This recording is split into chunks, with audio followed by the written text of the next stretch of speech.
Gianluca Posocco, candidato sindaco per la città di Vittorio Veneto, ha ottenuto un 32,60%, 4.251 voti, grazie a tutte le liste che lo appoggiano. Andrà al ballottaggio. È soddisfatto del risultato?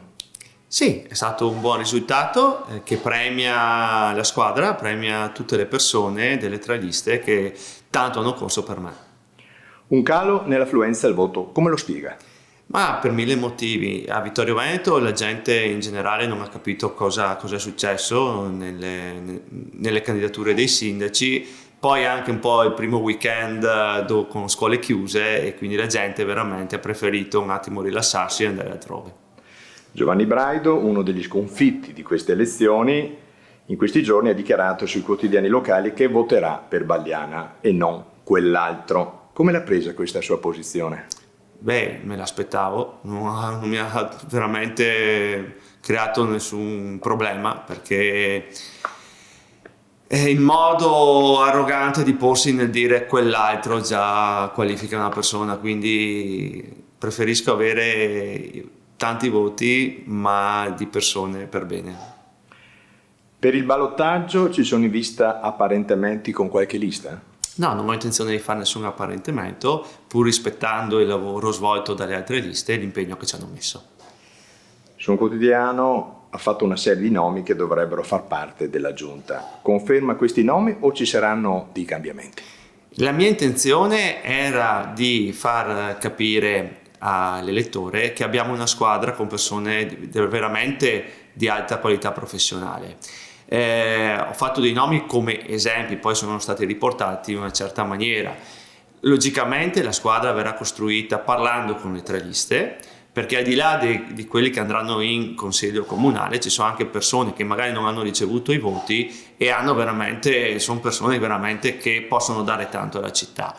Certo cambia il modo di amministrare, nel senso che senz'altro è mia intenzione dare a ogni consigliere una delega che intanto coinvolga di più il consigliere e che mi aiuti veramente a portare avanti la vita amministrativa della città. Quindi magari qualche nome su qualche delega è stato fatto, ma esclusivamente perché quelle persone vanno in consiglio comunale. Ha dichiarato che non sarebbe stato il sindaco delle buche. Lei sicuramente gira per la città e avrà notato che il manto stradale è un colabrodo e l'erba ha raggiunto una considerevole altezza. È forse decoro questo? No, non è decoro, aggiungo, se mi posso permettere, anche le potature degli alberi. È un problema che ho cercato di combattere, è anche uno dei motivi che poi mi hanno portato a staccarmi dalla vecchia, chiamiamolo così, maggioranza, in quanto non riuscivo comunque a farmi comprendere, specialmente in ambito con l'assessore ai lavori pubblici, questo si sa, è riconosciuto.